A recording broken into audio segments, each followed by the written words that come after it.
Evening, fellow fellas. You ever get annoyed at paying taxes? You know, like income tax, sales tax, or maybe that mysterious service fee that got put on your DoorDash delivery for absolutely no reason? Well, if you are just as annoyed as the modern standards as I am, you should be thankful that you weren't living in Russia under Peter the Great, because this dude literally taxed absolutely everything. Now, Peter the Great was the Tsar of Russia for 43 years, from 1682 until his death in 1725. During his reign, Peter did an absolutely absurd amount of different things, like winning a whole bunch of wars, as well as putting in many different reforms under Russia to try and westernize the country. You see, Peter the Great believed that Russia here in the late 1600s was a pretty isolated country that was pretty behind, at least culturally as well as economically at the time, compared to the rest of Europe. And it's for this reason that Peter took a whole bunch of inspiration from the Western Europe that he tried to force upon the citizens of Russia, as well as try to get a bunch of money so he could fund wars later on during his reign. And in this video we'll be going over some of the things that Peter tried to change about his country. The first one was something called a coat inspector, where if you were to walk into a city, sometimes when you walk through the gate, there would be quote-unquote coat inspectors, who were people who would inspect the length of your coat, and if they deemed it to be too long, they would just cut some of the end off.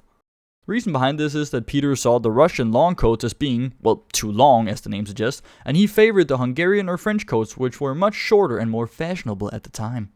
Another fashion trend throughout Europe that Peter also tried to implement in Russia was the clean-shaven face. This was somewhat of a controversial topic at the time from Peter the Great, and it's also one of the things that he is the most known for actually changing about the country. You see, the longer beards of the Russians were tied into their orthodoxic beliefs that a clean-shaven face was a sin, and for that reason, longer beards was the way to go.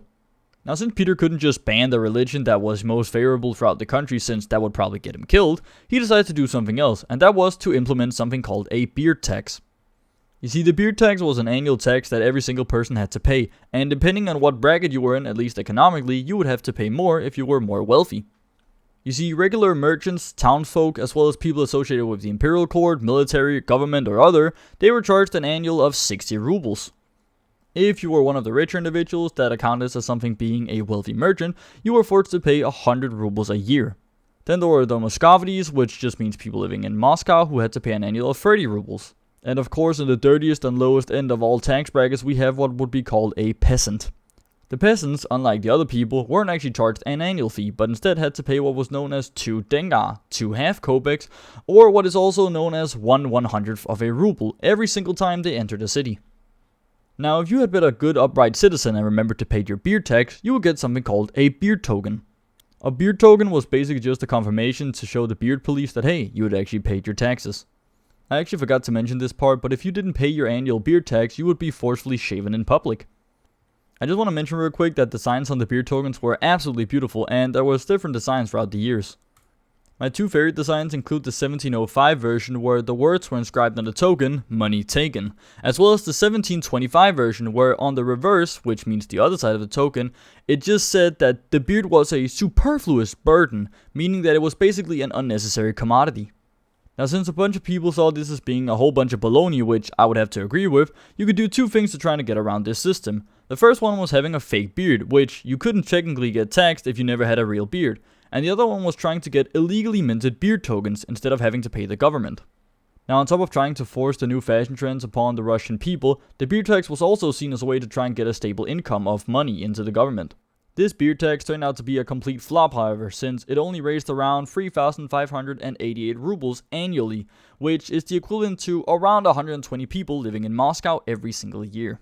Now, on top of cutting people's coats to be shorter, as well as, forcing them to pay for having a beard, Peter also added a whole bunch of different taxes to the system. Peter put taxes on regular commodities like salt, meat, or vodka, but also put a tax on more obscure things.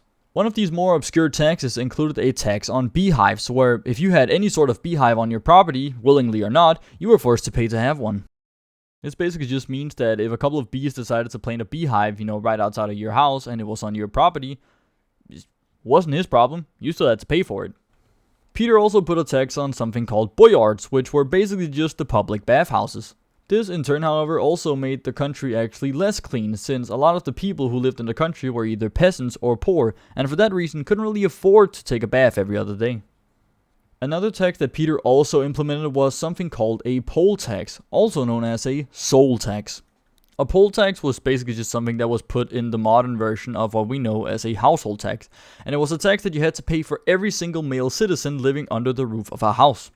This in turn basically meant that you had to pay just to exist, and this was somewhat of a backlash for Peter since a poll tax was a pretty controversial thing, for the reason that it wasn't a progressive tax system, so if you were poor, you still had to pay the same amount as a wealthy person.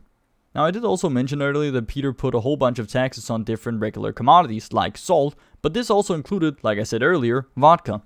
The reason behind putting taxes on what is basically liquid gold for a country's population was that Peter also promoted that vodka consumption was a good thing. In one of my previous videos, I stated that Frederick the Great of Prussia was great for the sole reason that he promoted that beer should be the most drinking commodity in the country.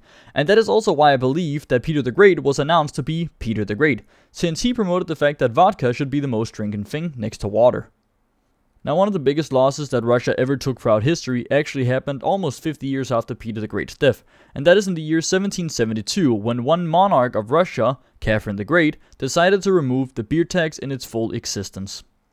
Now, in all conclusion, Peter the Great loved three things, and that was taxes, clean-shaven faces, and vodka. That being said, I should probably end my video right here, since I forgot to pay my souls tax.